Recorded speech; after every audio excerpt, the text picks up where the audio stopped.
In the beginning, there was nothing. Then the Danes said, "Let there be language." And there was language. Of course, something had been spoken in England before the Anglo-Saxon and the Danes arrived, but I don't know anything about it, so I won't tell you about it.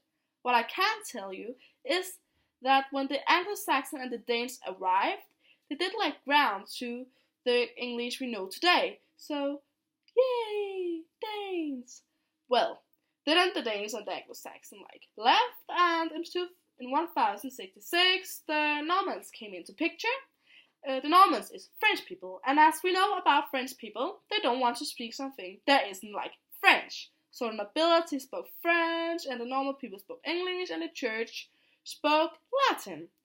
And that was how it was. But the need for new words was big at that time because so many new scientific discoveries were made. And of course, the English people could have made up their own words, but they looked out in the world and they saw so many perfectly fine words from other languages that they could just adopt and put into their own language. So that was what they did and what they continue to do the next 400 years, because new scientific and other kinds of discoveries just kept coming. And one of these discoveries was the press, or the press that was introduced in England by William Caxton in 1476. And with the printing press came also the idea about grammar and spelling and rules about these things. So yeah, that came on the schedule, or put on the schedule there.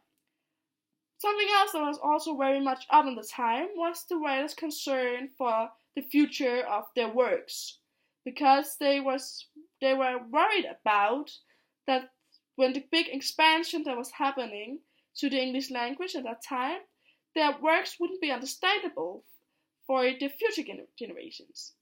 Someone that did scare these concerns was William Shakespeare, that even helped English to evolve by introducing new words or sayings and reinvent all words and sayings. So by the end of the 18th century, English was very much like the English that exists today. But someone that wasn't satisfied with this English was the Americans, because they just gained their independence and they want to be independent and they want their language to be independent. So they took English and made them theirs. And there was no website that did that with the first word book of American English, which was just called American Dictionary. And it was described in detail in this book how American English was different and better than British English. And the British people was very miffed, or very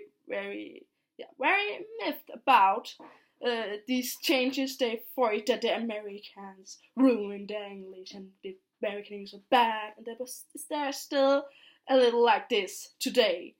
But the British can probably thank the Americans and the TV series and the movies and the mass media for it that we still speak English today, or that English is still the main language in the world.